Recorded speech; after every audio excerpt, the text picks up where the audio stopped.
APC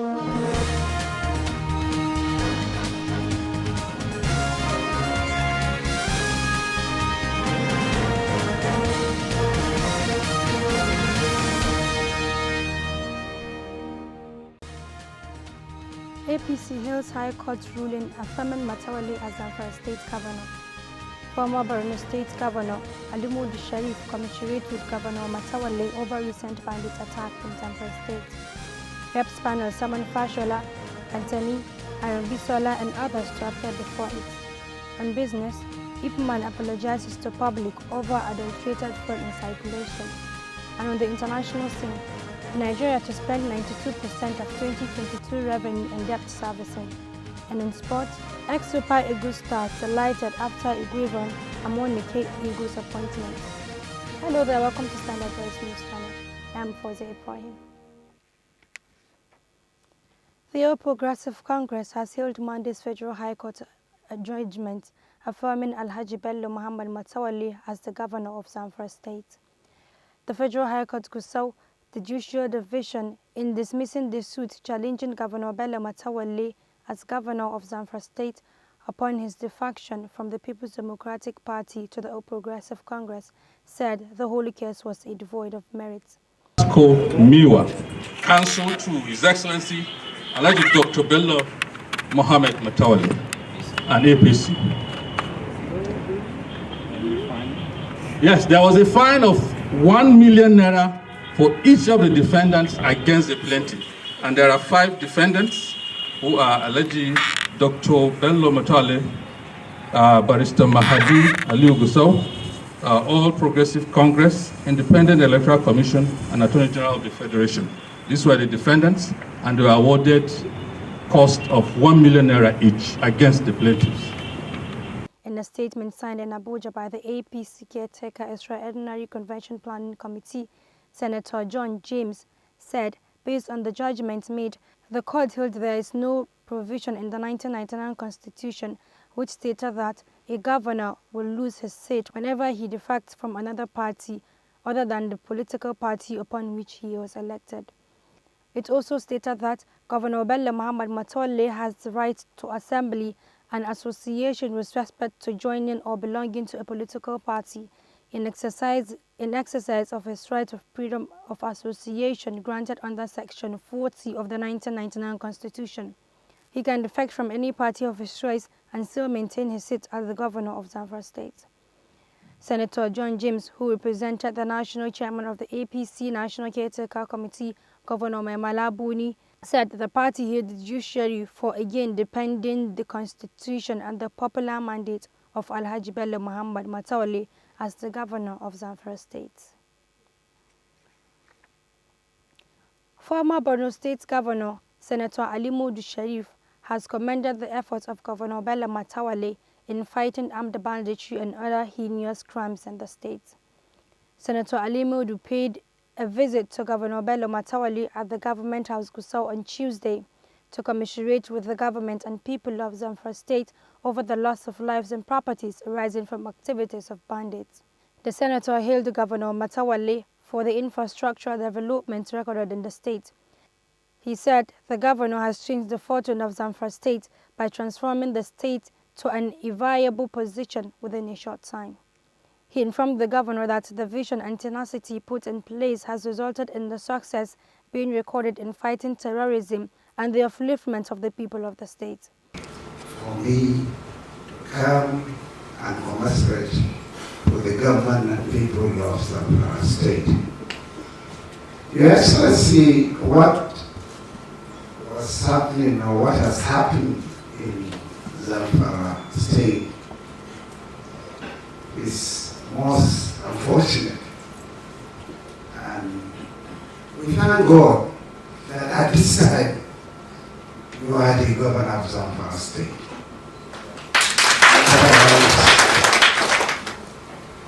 If a different human being who has have the courage that you have to fight with everything you have to get peace to the people of Zamfara State, the situation would have been different.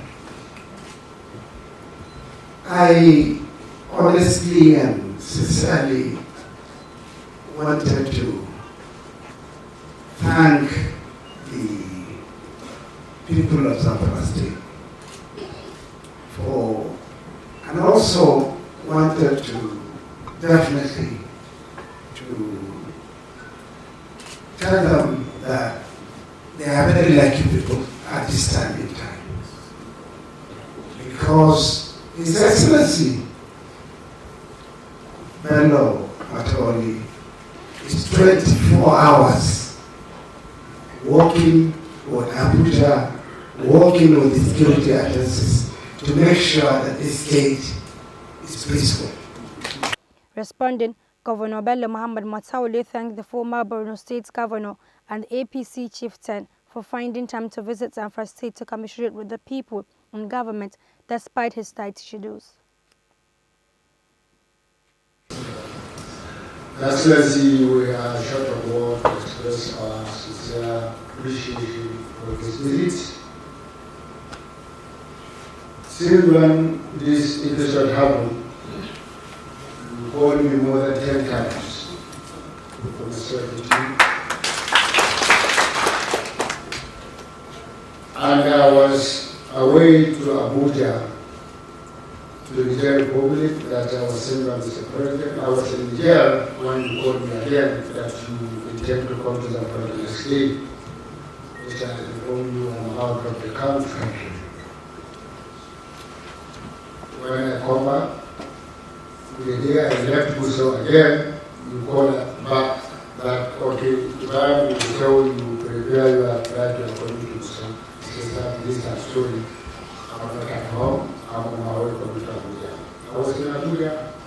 He called me 5 times, trying to confirm the date that I'm going back to Gusau for him to come and for the strike with the people and the government of the president. What happened? In fact, it was because of me he postponed his journey to one of the African countries, which is supposed to leave yesterday. Zamfara State Police Command says it has concluded investigations against the 5 suspects of cannibalism who were arraigned before the Chief Magistrate's Court in Gusau. Police Prosecutor SP Jafar Muhammad disclosed this to the presiding judge Saadu Garba Gurbin Bore during the court session for the further mention of the case. SP Jafar explained that the Magistrate Court has no jurisdiction in the case. Hence, the police submitted the outcome of their investigation to the DPP for reassignment of the case to Court of Competent Jurisdiction for proper prosecution. Responding, the presiding judge, Chief Magistrate Saadu Gurbin Bore said the court has no jurisdiction on such case but can listen to the cognizance of the case, remand accused persons and refer the case to a Court of Competent Jurisdiction. The judge then adjourned sitting to 15th March 2022 for further hearing and reminded the adults among them in the correctional center and the minor to remand home. A renewed business mogul in Zamfara State, Alhaji Tukur Muhammad Mebolo, died at the age of 72 during a protracted illness in Gusau, the state's capital.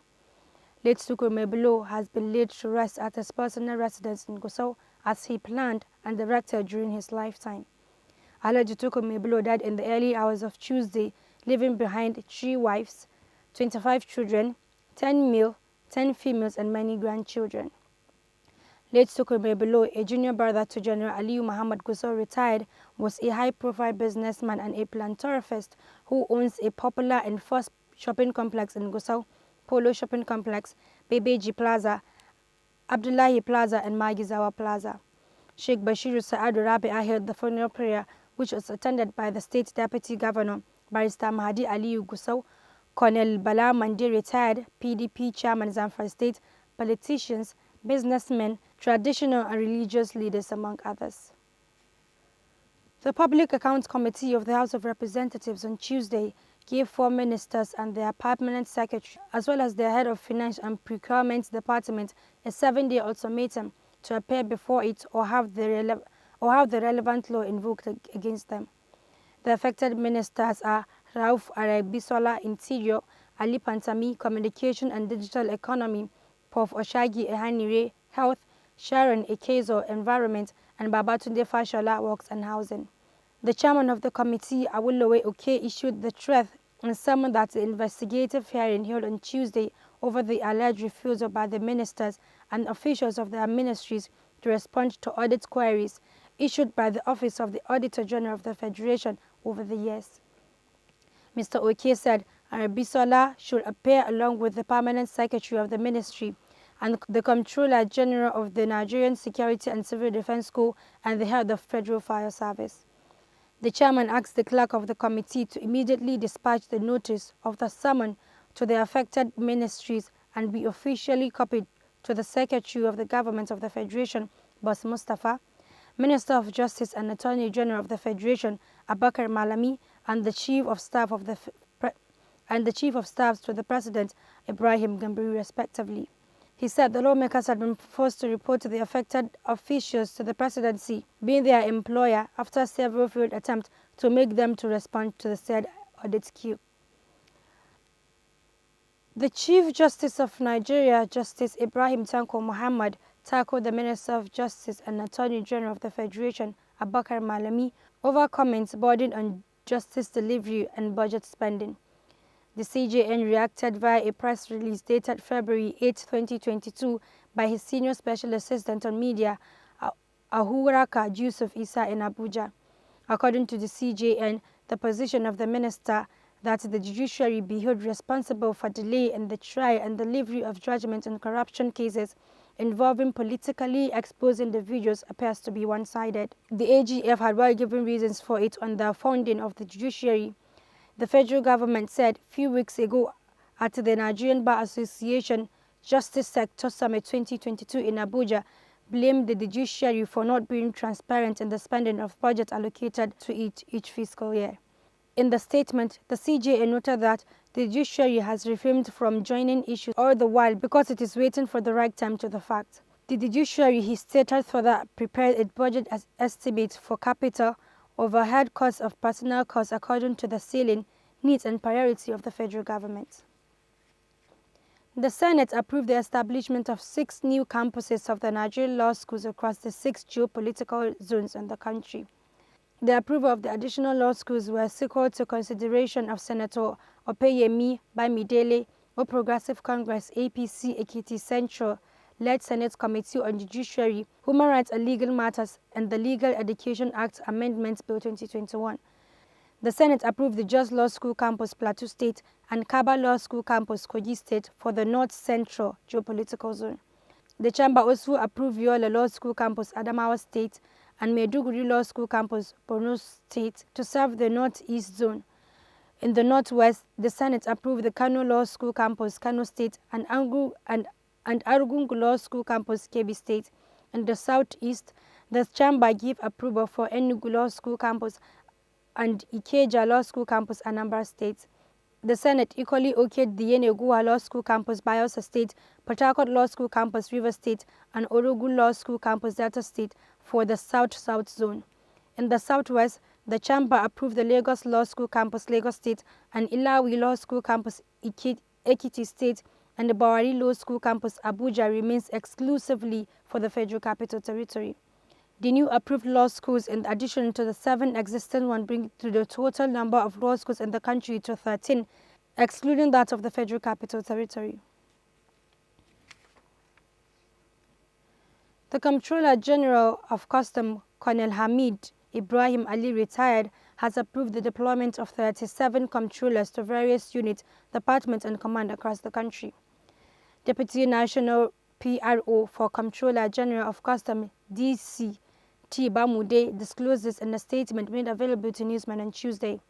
According to Bamude, Colonel Ali charged the newly posted comptrollers to justify the confidence reposed in them by the management of the Nigerian Customs Service by bringing to bear their years of experience and training in trade facilitation and anti-smuggling activities on their new assignment. Among those deployed are Comptroller AAS Olayede, Comptroller S.I. Bomoy, Comptroller Joseph Oboshi Atta.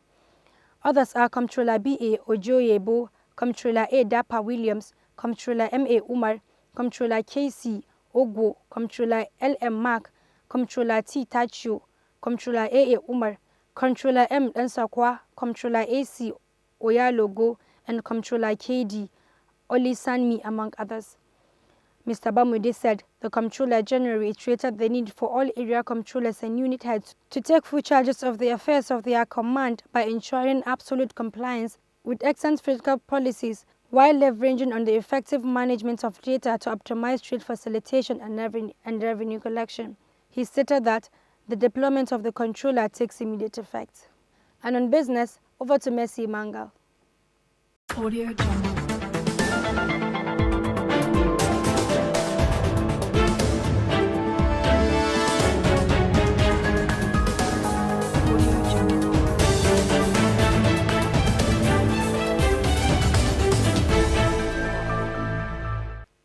The Independent Petroleum Makers Association of Nigeria has apologized to members of the public over the sales of adulterated fuel by its members across the country.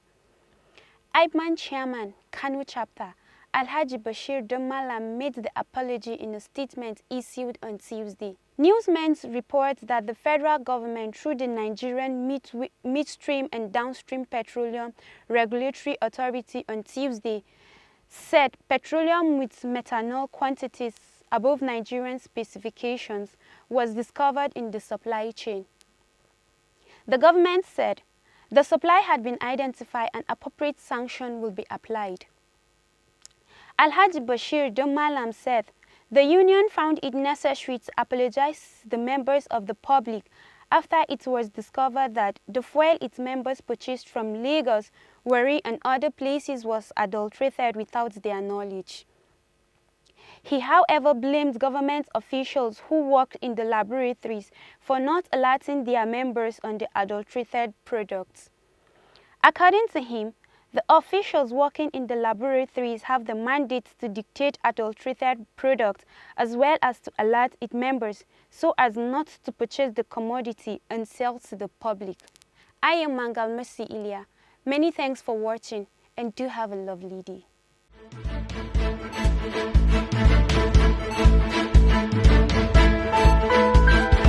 Audio Jungle.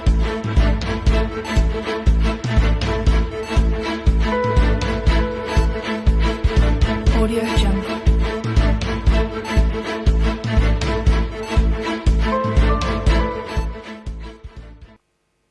And on the international scene, the International Monetary Fund said the federal government will spend as much as 92.6% of its revenue on debt servicing this year. This was contained in a 2021 Article 4, which was released on Tuesday. The IMF 2022 debt servicing to revenue ratio projected is higher than the 90% forecast given by August & Co. As at the end of September 2021, debt servicing to revenue ratio stood at 76%, implying that 76 kobo out of every 1 naira earned by the government was spent on payment of interest on debt. IMF latest statement estimated the debt servicing to consolidated revenue for 2021 and 2022 at 29 and 32.8% respectively. It also projects the public debt to grow by 117.8% on a year-on-year basis in 2022, just as inflation is to grow as an average rate of 14.3%. Deadline's inflation rate closed last year at 15.63%. The fund expects the country's revenue and grants in the year and capped at 7% to total output. Last year's rate was estimated at 7.4%, which was much higher than 6.3% achieved in 2020. And on sports,